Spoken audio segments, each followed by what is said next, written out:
All right, so welcome everybody. Week 6 review. Here's the match results. All Blues over the Zons, 54-0. Beantown over North Shore, 41-12.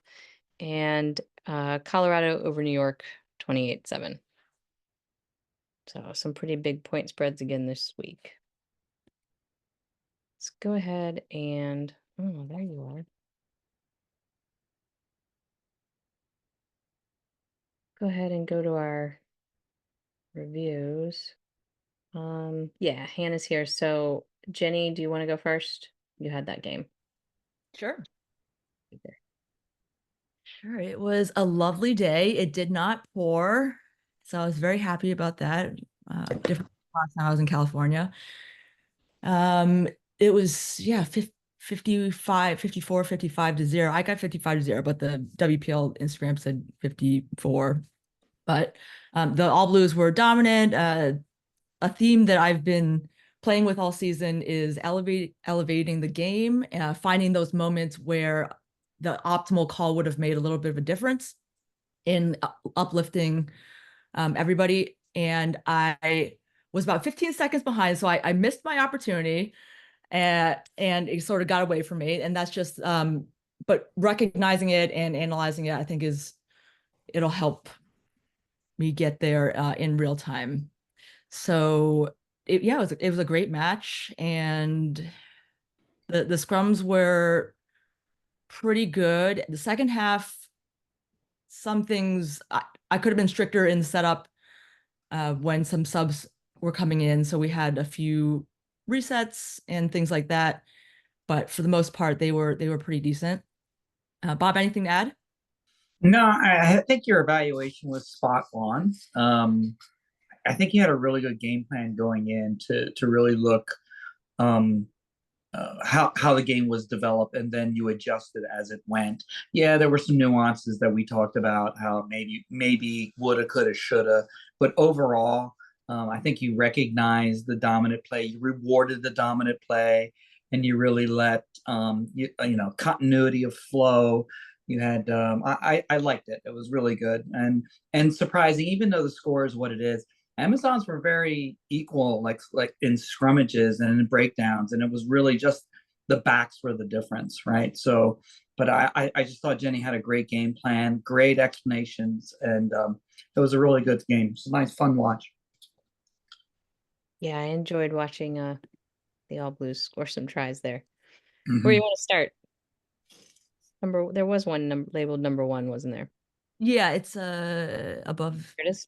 Yeah, it's separate from the rest of the group. Yeah, this is the opportunity that I was talking about, where it's it's the right decision. Nobody would have argued either way, but the best decision, I missed the mark on getting the optimal decision to really uplift the game. So for context, the All Blues are up by roughly 30 points. Orange finally has momentum. I have to admit that I was a little disoriented because I thought we were a little bit farther out because there were multiple lines in the field, but we were nearish the 22. We were inside the 22. And blue disrupted the momentum. I don't but they stopped momentum immediately. Whatever, and they was on very eager to go, and I let them. But if I had a second, the optimal would have been say, "Hey, we're." Hey, is it Jenny's Wi-Fi or my Wi-Fi? Oh, she was breaking up to me. Yeah, Okay. it might be Jenny's. Yeah, Jenny, we lost you if you can hear us.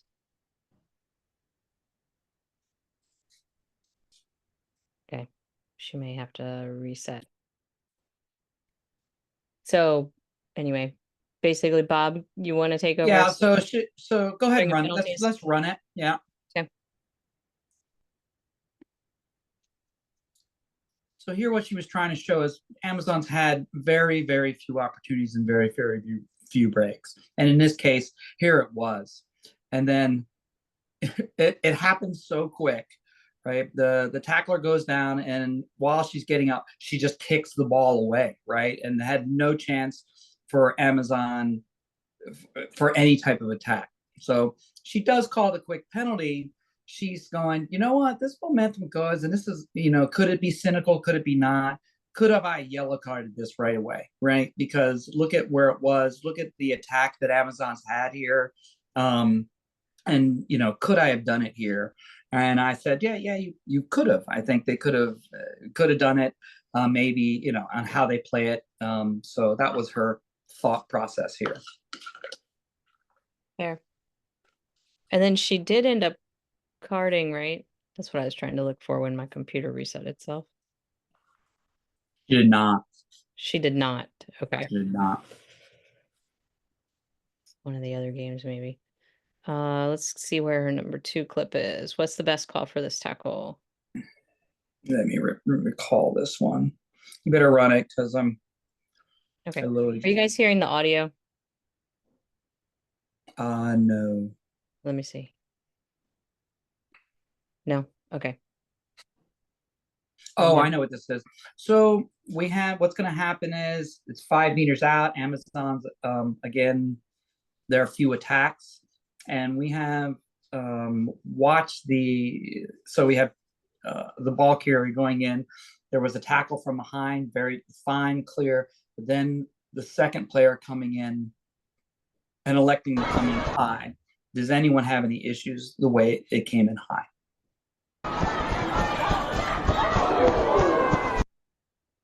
Yeah, you can hear the crowd. Yeah, it's a big hit. So yeah, it is a very big hit. So she's being trailed here. Good wrap, good tackle. And then there's the second one, right? Mm-hmm. Now the impact is high.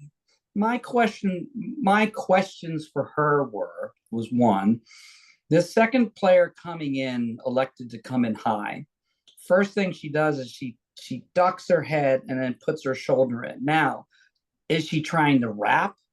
Again, camera angle, I can't really see. Jenny has the better look, right? And then the impact is not neck, but high chest, right? So we thought this would be great to show some people, and then you can see her head gets, because wham, it's just like a solid hit. Would you play this as big rugby hit, play on, and go?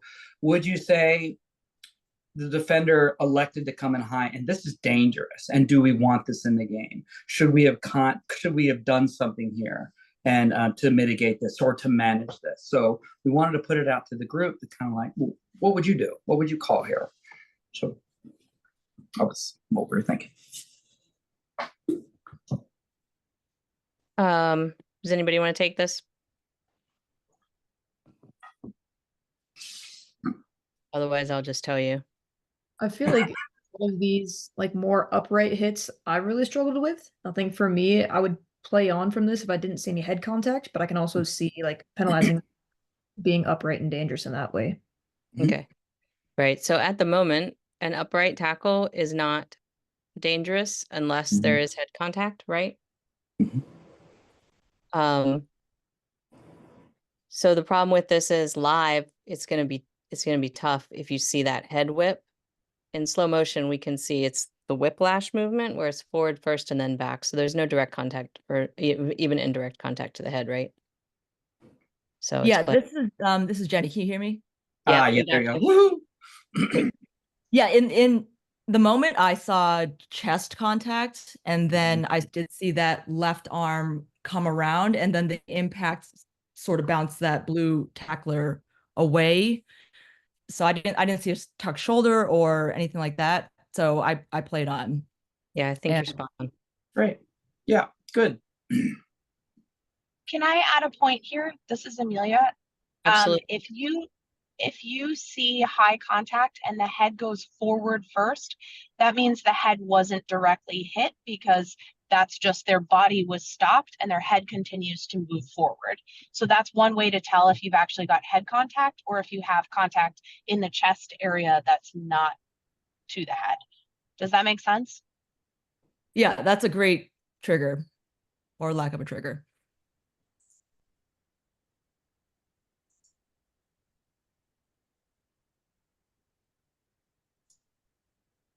Intro for this one? Yep. This one we have a blue dummy runner. They don't touch anybody. In the context of the match, again, this is almost halfway through the match. The All Blues are dominant. The Amazons haven't scored at all. And I call it accidental offside, but is the better call to call the obstruction because of the context of the match and because the blue runner was so far in front.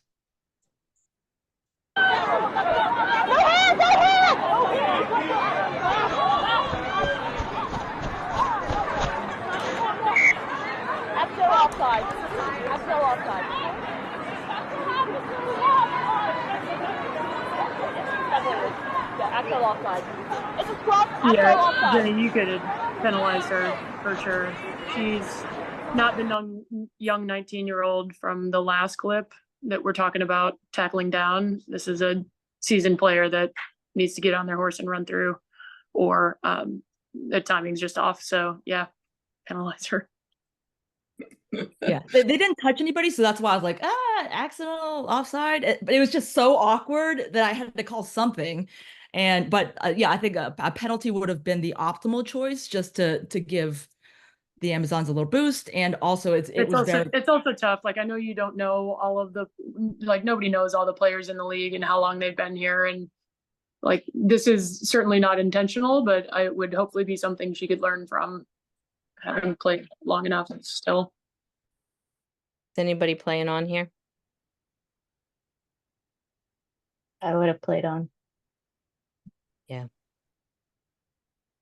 But I Why? get what the context. I just don't think I don't think they impact the tackler that much. Like, it's not well done, but they do get out of the way and the tackle's made. And yeah, that's fair. So we're looking for a player in front and then initiating contact with a defender, and we don't really have that. Hits her Maybe. shoulder, Yeah, right? maybe. And that's enough. See, that it's any type of contact with a defender. Now, I know what everyone's saying. It's great. I think you want to play on, you got to get it off. But I was trying to also focus in on, if we call this, would anybody balk at this, like being clear and obvious, standing in front, and they're going for it, and the defender does get clipped a little? You know what? That's just enough, right? And then we're also looking at the context of the game itself. You got Amazon's way behind, and you got everything else. You know what? This is a little thing we can go, and then what would be the better call? This obstruction, which kind of looks clear and obvious, and then an accidental offsides, right? So that's how I was just trying to do the thought process. So, but I understand what I'm saying. The All Blues are expecting a penalty here. They run all the way back, so it's not, nobody's gonna bat an eye with the penalty call. Mm-hmm. Yeah, I think contextually a PK is pretty good here because, like, I mean, it's really empathy for the All Blues, I think, in that, like, they're winning a bunch and it'll make them better learning now than in a semifinal. Exactly. Yeah. Great. And then this is another obstruction-y call, but it doesn't happen in front of the ball carriers, behind, beside. And just wanted to hear the group's thoughts.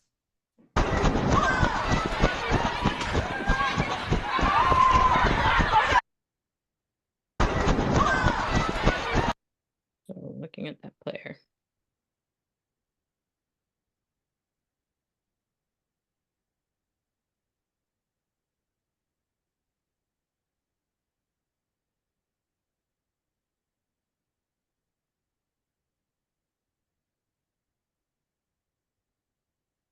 Yeah, are any of the Amazons coaches on here?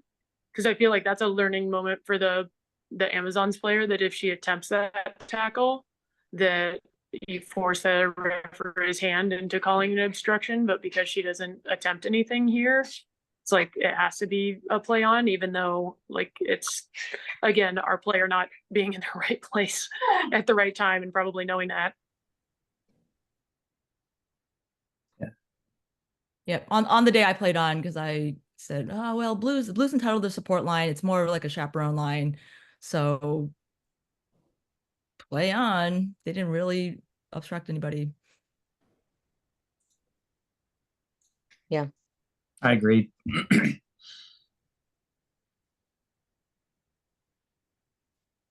Cool. And that's it. Not a ton much happened in that besides that one optimal call to lift everybody up. And a lot of running. Well done. Yep. Yeah, it was a nice job. It really was. Thanks. Thank you. Cool. Thanks, everybody. Hannah, anything from you? No, Jenny and I briefly talked after the game, and I thought everything was really well managed. I think the only thing I was thinking was there were a couple of like pretty clear and obvious knock-ons that I know she's trying to play Backwards. through. Yeah, or like a straight down, right? And I know she's trying to play through because of the situation, but I think I said it on the first call this season, like hold us to it, hold everybody to it. Like if it's clear and obvious, like let's just that's everybody needing to upskill themselves. And yeah, I think then it just makes it easier for us down the line to like, well, we didn't get to talk about that, Jenny, but I thought Jenny managed the game overall really well. So, but yeah, hold us to the knock-ons. Like we at this level, it's on us. Cool. Thank you. Katie, you want to go next? Sure. Yeah. Had Grey Wolves against New York and Colorado. It was a really good game. It was a really close game, despite what the score was saying. Really contested breakdowns. I was working really hard on like letting the players decide it. I know Lee and I were talking about like when are times to kind of elevate the game, like Jenny was talking about as well, like when to add more clarity, more structure, and adding a little more penalties there. I had teams talking relatively frequently throughout the game about tackler not rolling away. I think there were a few clear instances of that. I think there was also some very 50-50 instances of that. And so just working on my process of like, what am I looking for when is clear enough? When are they still in the way, but it's available? When are they slowing down play by what they're doing? And kind of just a lot of those little things compounded.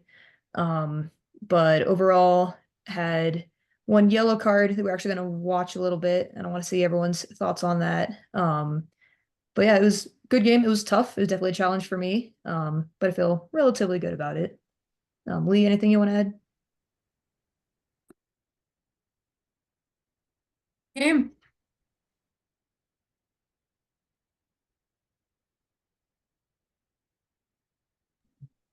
Which clip? I think I'm at the top today. If we want to start with the yellow card discussion, that one. Just start with the big one, huh? Yeah, why not? Let's get out of the way. I think we don't have to do the whole clip. Mainly, I want to start with just the beginning where it happens, have a discussion, and then if we want to, we can roll through and kind of what my decision on the field was. Okay. So you want me to? Yeah, so kind of Yeah, play until I it. blow my whistle, and then Okay. I just want to see what people's thoughts are on that.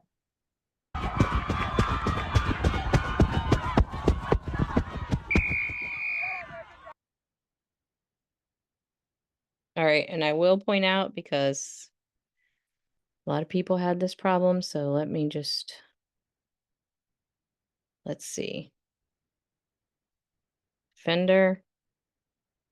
Defender, right? Tack.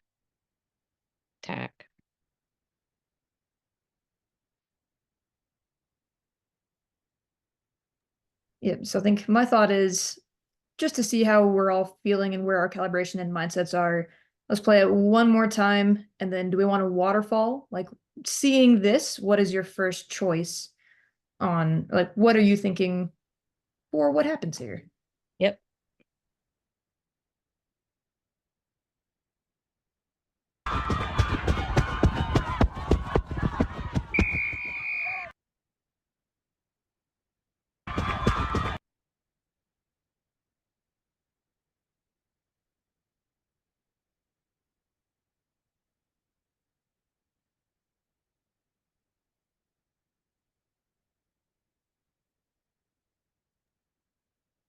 All right, so let's waterfall. What do y'all think?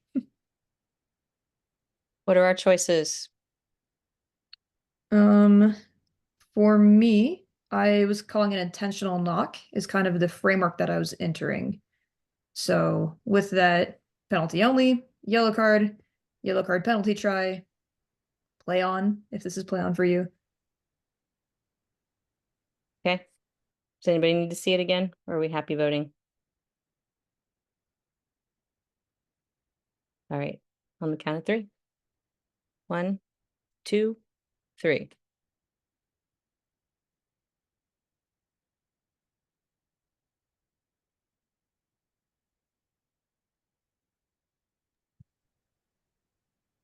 Cool. If you want to play the audio now, we can, or play the rest of the clip.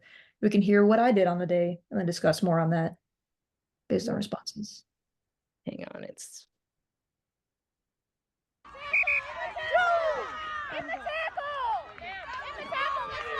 I like all the help you're getting from the sideline. Oh yeah. Was she not going for the tackle?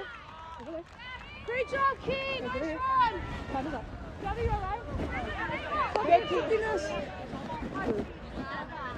Captain!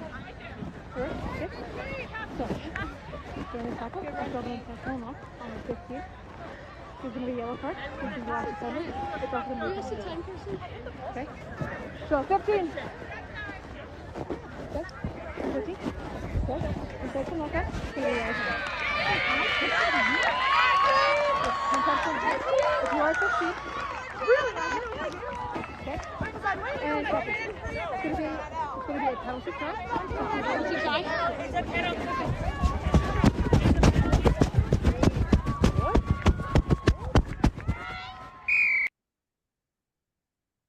So yeah, based on what I'm seeing, I think most of the group is at yellow card and or penalty try. That's where is at on the day. For me, I was seeing the main breakaway defender, or like the main breakaway person, only had one person that was going to tackle them. And so to me, it was kind of like a one-on-one situation.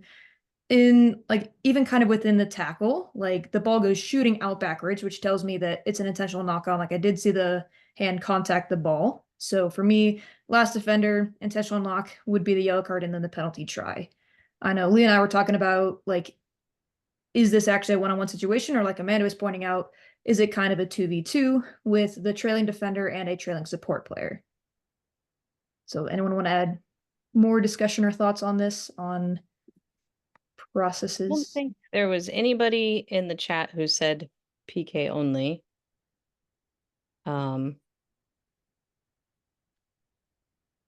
Everybody's at yellow. Sorry, go ahead.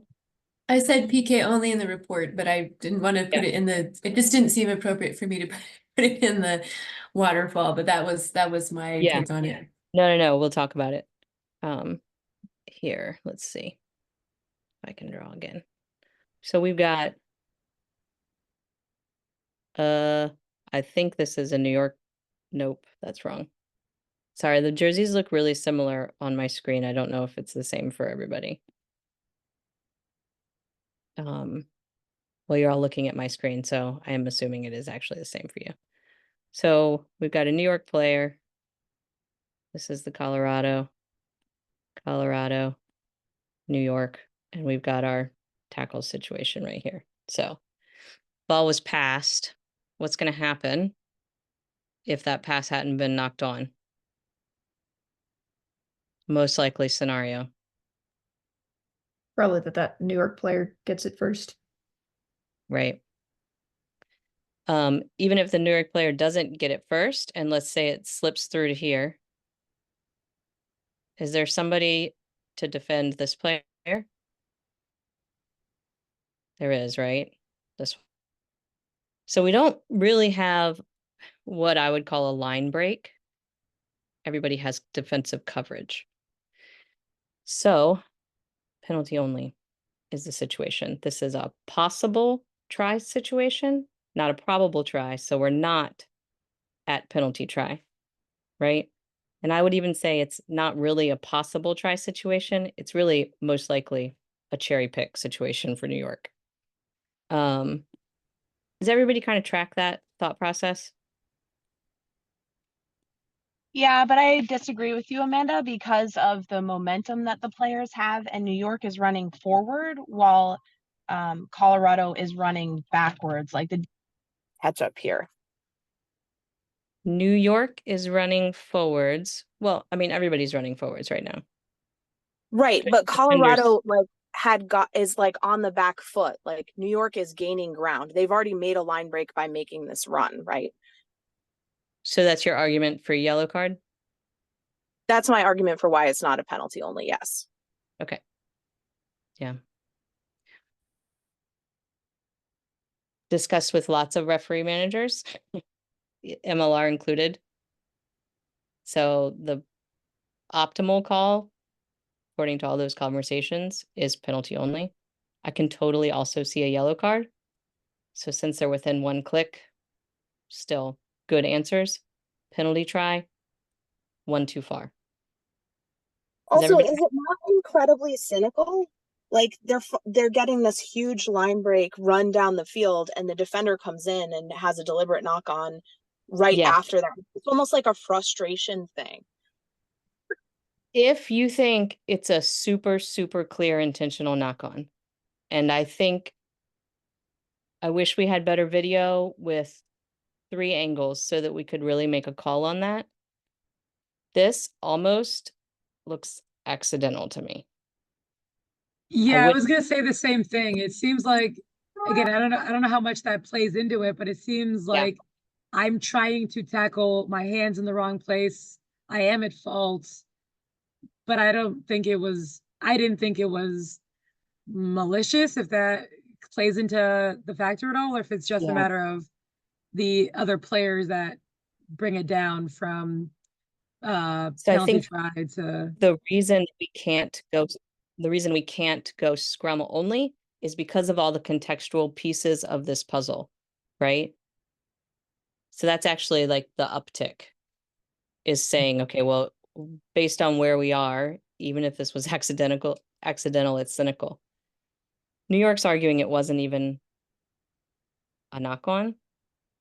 It didn't look like a knock on to me, but like that's. Sorry, is Colorado scoring or is New York scoring? Colorado is the one Colorado's scoring. New York is on defense. Oh, that maybe changes the picture a little for me.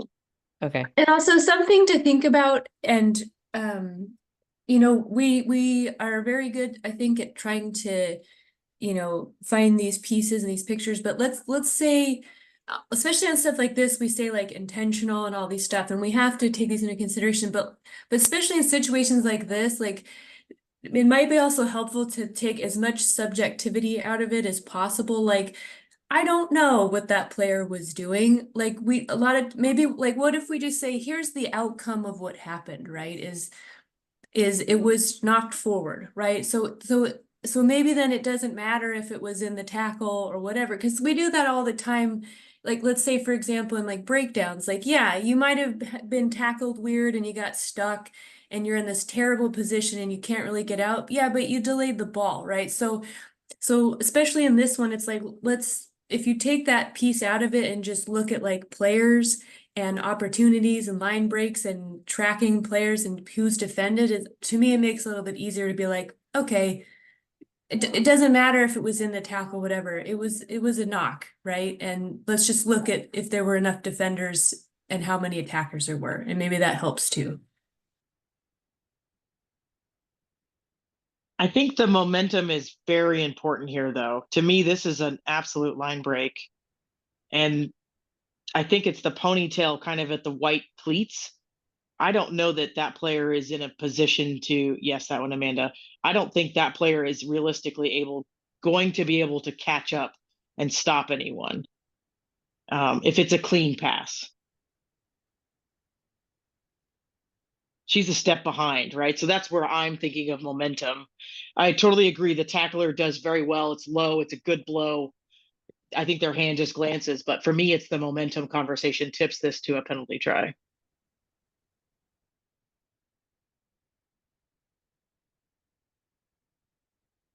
So I think that just underscores how dynamic this situation is. What I love about this is that, Katie, you were very positive of what you saw, and you were able to make a big decision, and that takes a lot of guts. So That's great. I would ask, did you have any conversation with your AR? Yeah, I know Lee and I talked about that as well. I did not at this time. I think he might have calmed in. I think he was thinking this was a high tackle. So I think we were just in different pictures in general. I still could have made more of that song and dance and like talked to him first. I think I was pretty confident in what I saw and wanted to go based off that. But I think definitely adding more clarity, more of that show, making everyone more confident in it as well by having that conversation would be a better way to go.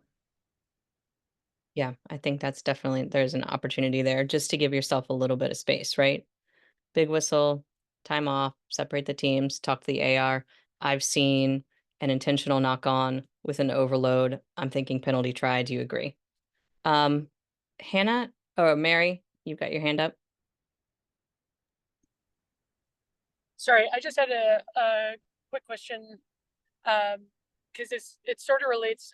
We had a similar instance last week with a intentional knock-on call, and everybody waterfalled from there. I'm curious because it sort of relates to what I was asking last week, and I wish Kat was on the call because she answered it clearly last week. But I feel like this is the situation where this attacker has made a poor choice to carry that ball too far and then try and make that pass as well. So like this is that situation where I'm like, yeah, I completely agree that this is a penalty because it is stopping whatever play and it is a knock on, like letter of the law. But I guess I'm curious where the situation here is like the attacker has made the wrong choice and is passing out of contact that they should be passing out of. And so we're rewarding a bad decision by the attacking player as well here. And then Katie, I'm curious for our captains as well, because it looked to me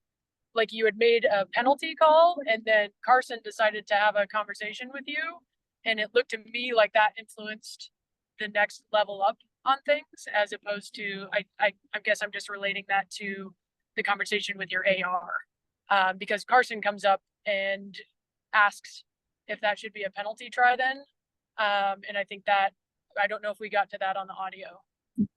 I did not hear that. I heard the New York player say it was in the tackle, and that was a man like, okay, please go away. I did not hear someone suggest penalty try, so I didn't hear that comment. I'm just curious what Carson said after, because she definitely comes up to you after sort of the initial discussion and stoppage of play. So I talked to the New York captain first, and then I brought in Carson was the Colorado captain. So I talked to her, just explaining my decision there. So I was kind of just, because I saw them try and do the quick tap and I was like, we're not doing a quick tap. It's a penalty try. So I was kind of just trying to stop them from moving on with play since my decision was penalty try.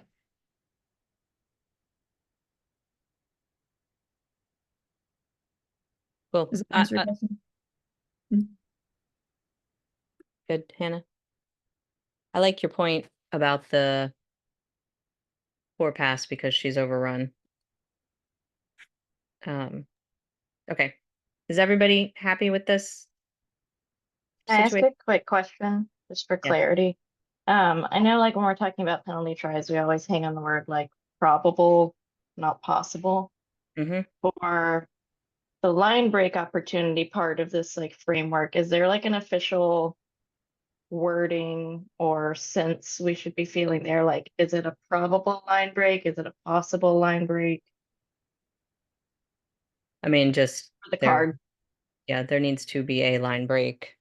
Line break opportunity. I just feel like all those words kind of change like how you handle this in terms of card or no card. Okay. Yeah, I mean, for me, there's not a line break because everybody's got coverage. There's not a line break, but there's a possible line break. Penalty only. There's not a probable one. That's what I'm just trying to like, is there an official, so that like if I'm explaining this to players, I can say like, yeah, that was possible, so I'm carding you, or no, it was not probable, so I'm not carding that person. I would just say, Amanda, that defender has to track across the field. So there's been a line break before. The tackler tracks across the field. They're almost corner flagging.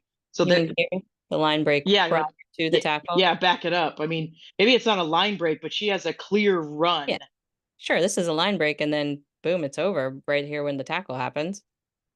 But I don't think that negates any. Yeah, I mean, we could talk about this all night. Like, I'm still pretty strong penalty try. You're right. That player put themselves Wendy, in a dangerous position. So Wendy, I'm curious if the other New York defender was hips facing the other direction.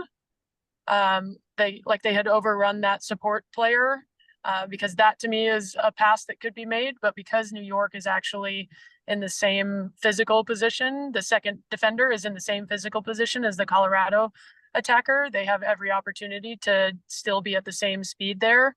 And like that's not a pass that's going to go to hand, simply because of the body shape of that other New York defender.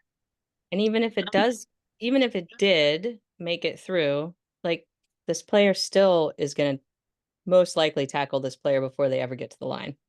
now go back just like at a couple more frames. Like, I think we're almost trying to convince ourselves that right there, that the defender there, the angle of this camera, now that I've worked in broadcast and I look at this every week, that player is 2 to 3 meters away.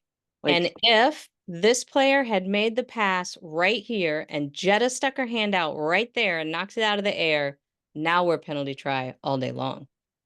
Because from here, the pass would have gone to this player. That is a line break. This player is never going to tackle, but that's not what happens. It happens here. You buying? Yeah, I think we're split. I think we're splitting hairs at this point. Yeah. It just comes down to the momentum for me. The momentum is absolutely killed by the actions of that player. Yeah. And then that's a penalty. And then is it a probable try?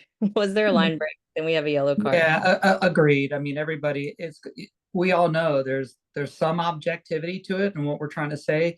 But again, it's going to be your interpretation. If you believe it was a line break, everything else, you call that penalty try.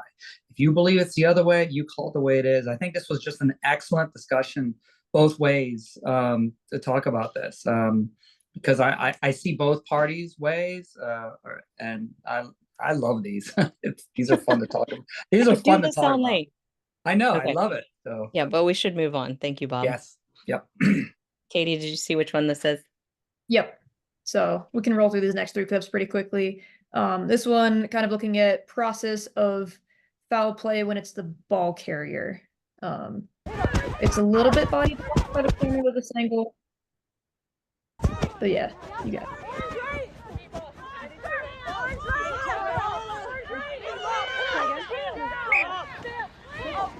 Time off. Not rolling? There was an injury. Good. Red trainer. It's our penalty. Okay, but it's a penalty. What about the high? Yes, And camera cuts to make back up. So next one. Okay, so was it an elbow or a shoulder? Elbow. Elbow? Okay, so your elbow, ball carrier's elbow, coming into the tackle, contact it. Sure. Yes. And her chin, neck, throat area. Okay. Also was number 13 or number 8? It was 13. The ball carrier. Okay, yes, ball carrier 13. I think it was low force. We're gonna go penalty. Okay, Captain. Keep going. Okay, so we had your 13 leading with the elbow, low force as it contacted the 8 space. Yeah, in front of penalty only to red. Okay, stop finding. So ball carrier with an elbow, low force to the face, maybe you said? Yeah. Did everybody catch all that? Yeah, and I think always when it's instances where it's the ball carrier and kind of like an AR assisted call in, it can be a little bit. Sorry, go ahead. No, that's kind of just what I was thinking. Like I saw the contact, I was curious about it. The AR calls it in kind of as the breakdown is happening, so all of this process is a little bit late.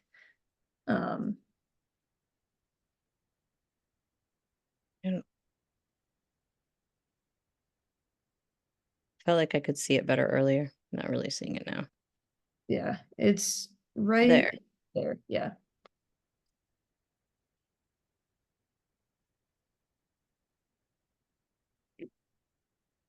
And the player that's on the ground is the one that gets the contact. Yeah. So it's another great clip. Yep.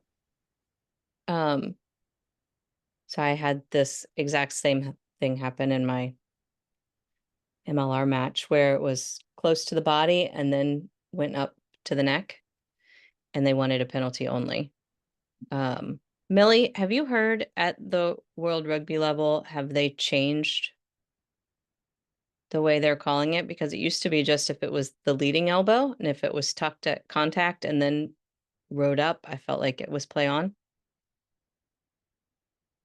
Are you there? I haven't heard any clarification on that, so I think it's still the same. Okay. Yeah. But what Elaine was saying last week is, I mean, it is contact to the head and neck area, and so they're wanting it penalized. You're saying So- even if the arm is tucked, if it goes to the head or neck, then it should be a Yeah, penalty, a first penalty saying- plus. Basically saying first contact is to the body, and then when it rides up, it's in direct contact to the head area, and so it should be a penalty. Which I tried to argue was not the standard, and I got shut down. So this is pretty much the exact picture that was. So the way that MLR seems to be wanting to call it is as a penalty. So Cool. spot on then. Cheers. For the sake of time, we can skip the third one and just go to the actually, no, let's do line out obstruction learning achieved. We'll end on that one. And unfortunately the camera kind of takes away this shining moment a little bit, but Use it, Red! Oh, before we watch it, I'll just say watch the back of the line out, not the front where you naturally want to watch where the action is moving, or you'll miss it. Or watch number 2.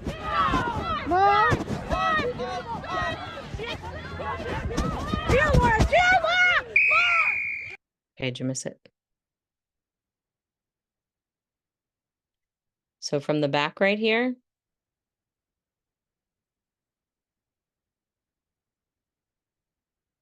number 2, ball carrier.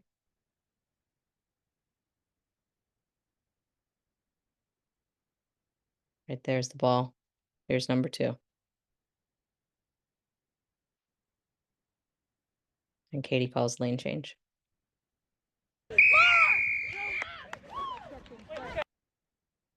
yeah. So it's like we had a really good picture last week with the Berkeley Chicago game. So I was happy that I was able to see that same picture and actually catch it this time. Yep. Good. Let's look at this one that Diego put in.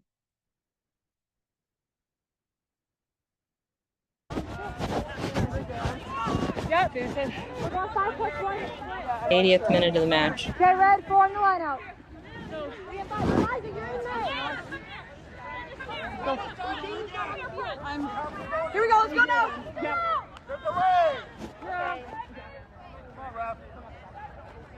Woo! No!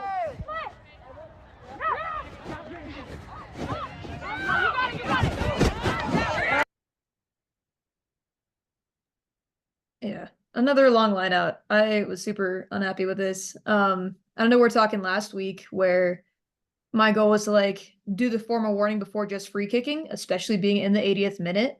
I think I just wasn't sure how to do that really. Like it felt so bad in this moment. Like they're taking a long time. Like they take a long time forming it. Once it's formed, they take a long time throwing it in. Like I wasn't sure where to insert that warning or what that would look like. My heart is saying free kick this, but I think when I did that last week, that was not the right option. So I was just let it happen, which is also not a good choice. Yep. So which team is winning? Colorado. Right. So super easy to blow the whistle and say, You can't delay the line out or I'll have to free kick you. Right? And then just let them have the one go at it. The game is over, 80th minute. But if we do what we agreed to do, we get less coach complaints. This is Tim. Do you think positioning, like, you think if you're at the front of the lineup would have affected, you know, the players seeing you or anything, or do you think that was irrelevant at that point? Like, to me, almost the first infringement is them taking long to form the line out. Like, it's kind of both them forming the line out, taking a long time, and then throwing the ball in, taking a long time. So I don't know if my position really mattered at that point. Like at the back of the lineup, I was able to manage them coming into it more. If I was at the front, I would have managed them throwing it in more. So to me, it's a little bit moot point, but I think it's a good question. Anything else? We happy? I think I'm good. Thank you. Yeah. Really good games this weekend, you guys. They were well refereed. Should all be proud. And I will just say real quick, I know that it's difficult. The coaches are putting a fair number of comments into the playlist, and that can be, it's tough sometimes to read that feedback and take it. Just remember those things are out of context and there's no voice behind it. So just try not to read anything into them. Take them for what they are. I'll respond. And yeah, I appreciate all of you being part of this process because I know how difficult it is. All right, so well done this week. Lineouts have been really challenging. We've seen a lot of different things. Did we do all the games? I was Lindsay, gonna say, do you want me to go you today? haven't gone. I was like, wait a minute. You almost made it, Lindsay. I know. Sorry. I was just thinking, wait a minute. I know there were more lineout clips and we didn't go over them. Lindsay, go. Okay, yeah. Beantown, Chicago. It was a fun match. Beantown definitely outscored Chicago in the end, but it was 19-12, like 50 minutes in. So Chicago actually like played hard, hung in there, and I had a good time watching them in the last 5 minutes because they just seemed to decide to have some fun, and both teams started like chip kicking back and forth and just playing, and that was delightful to watch. So I liked that. And yeah, the scrums were very easy. They just did them, and so I did not really have to do much at all. I managed them scrum to scrum, and they listened, and then I didn't have a problem. So the ball came out. Yeah. Most of my clips are not really discussion based. They're just kind of like, I thought, helpful pictures. One is discussion based. So I don't know if you want the discussion based one first or last. All right, we got exactly 10 minutes. Do the IFOC.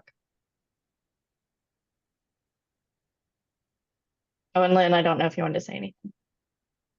No, I mean, this was a really fun match to watch because both teams played the entire time in great spirits. There was no shenanigans, no cynical play. No, it was just 80 minutes of fun rugby. It really was.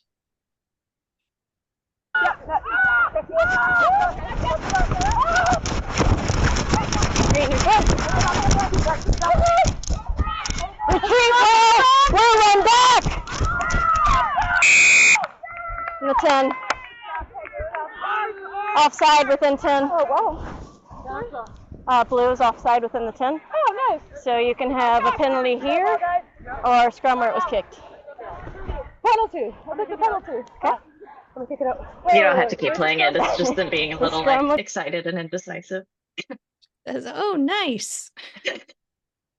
Yeah, so I think that kind of is relevant to the discussion, I guess. This was also brought up on Facebook later about no one really expecting this call. But at the same time, in my experience, no one ever expects this call. So I don't really buy that. I think for me, it was very easy to see they were within 10 because the receiver catches it on a 10 and blue is right here at the halfway line. And it's very easy. Like, to me, this was clear and obvious because I was like, anyone watching in the sideline can look at these lines and see they're within 10. So how can you get more obvious? The counter argument being they don't come up and put pressure on them, and green immediately knocks it on. So you could say it's immaterial, but I felt like I was managing with my voice. They didn't comply, and with it taking that space away and green being down in the score and wanting to get some buy-in from them too and make Beantown better for next game. This was just an easy call for me.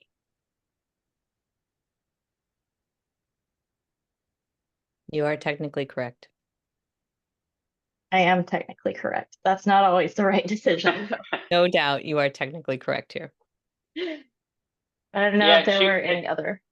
Lindsay, technically, we talked about it. Technically correct, gave the verbal warnings, followed up on the verbal warnings. And if I had seen the Facebook before I had actually watched the match. So I'm like, I bet you this is my match. And the Facebook set it up wrong. So then I was still surprised when I saw it. But it was like, man, I was agreeing with the Facebook. I was like, you know, when these players are within 10, they're annoying the receiver, all those things. And this was like the one exception. And I'm like, oh, I mean, everything, the call was dead right. But it's the one time that there aren't players in the receiver's face. No one's moving forward. One player even did take a half a step back. It's just like, man, the one time, the one exception. And I still think it was the right call. I will say, if you had played through this, do you think anyone would have said, oh, but they were within 10? Based on the captain's reaction, no, I do not. And we But were again, in to Lindsay's Boston, point, so there's not really She's Chicago right. people there to heckle about it. But when do we get I was fields like- that are this well lined? I mean, it's just like, Yeah. geez, everything. I was like, Yeah. there's no way that player was under 10. And then I looked at the lines and I was like, oh, right. My bad. Yeah, it was just so spelled out. And I was like, learn from this. I don't know. All right. 5 minutes. Yeah. Which one? You want to do the bind? Yeah, let's do that.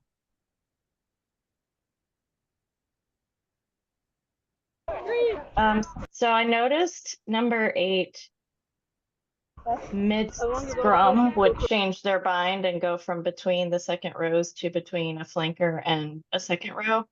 And at the time I was like, I don't actually know if that's illegal or not. It feels wrong, but maybe it's not, because I remember when I first started reffing, I got it wrong that you could set up there at all. So I did not feel confident saying anything about it. And let's have a longer bind over. The law book to me currently reads like you can't do this, but I'm not sure.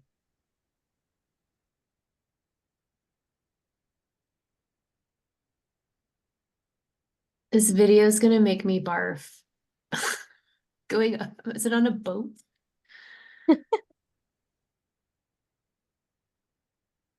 Does she actually change her headspace? That's my question. I'll just tell you. I think so. At least she did at least some, or they did at least some point in the game. Yeah. I don't know if it was this one, but they did fully go over there at least once. And I was like, I don't even feel, if I knew it for a fact it was wrong, I think this is one you just manage at the next scrum. I don't think you need to be pedantic, This one but for me is hard to tell because it looks like they just open their body and they retain the bind on the lock that they were originally bound on. They've just sort of opened up to protect the scrum half. If that's the case, then that is legal.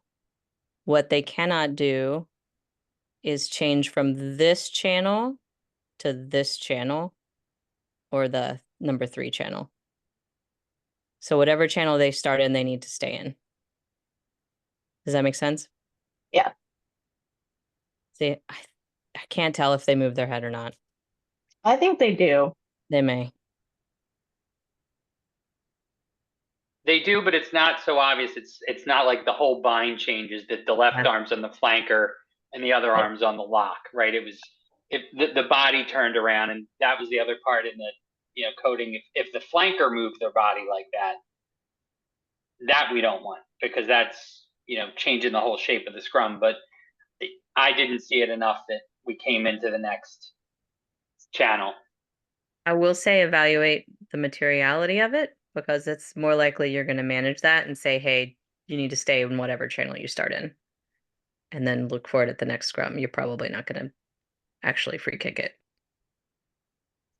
Well, I guess it would be a penalty for binding. Yeah, that was also when I looked it up, I was like, I think this comes out to a penalty too. So that would be Yes, I think it would have to be a penalty for bind, because most of the stuff we pick is right like before the scrum starts, right? Setup stuff. Right. So yeah. Since none of us know, it's because no one has ever called for changing. They can't do it. Yeah, don't call it. This has come up a lot this season. Like, I don't know why, but this is just like the season of like the unbinding opportunities in WPL. It's come up almost every other week. It's funny. Okay. Yeah, we had this conversation with Jenny's game too. With who? With Jenny's, when Jenny was gone, we had this discussion about the binds of the 8 and what is first and how to manage it. Do you remember if it was the same team? It was. It was Beantown, yeah. Beantown. Was it the same 8? Yes. Highly likely, because I think the same person has played 8 all season. But maybe what I'll try to do is put that in my notes for tomorrow for the teams, just because. But yeah, we just need to have a word and let them know what the law is, I guess. All right, so great work this week. The lineouts have been challenging. There's been a lot of different things happening, but I thought for the most part we had good recognition of issues, and then the penalty kicks for obstruction in 2 of the 3 games, or maybe all 3 games, looked good.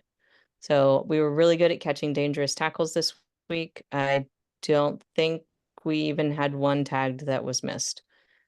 Work-ons, let's hold the tackler to a high standard for rolling away. Go back to what we agreed at the beginning of the season. Let's just make sure we're getting the tackler out for the unless the ball is available, of course, materiality. And then I think we can all work on communicating color and number to help our pattern recognition as we go through and are refereeing our matches. And that's about it. Let's see who's up next week. Oh, one shout out, New England Referee Society, for providing great ARs and also rides to and from the airport. It's very helpful for us. So this week we've got Tyler in New York. We've got Tim doing Life West Beantown, and Mike Lawrenson will do Colorado Amazons.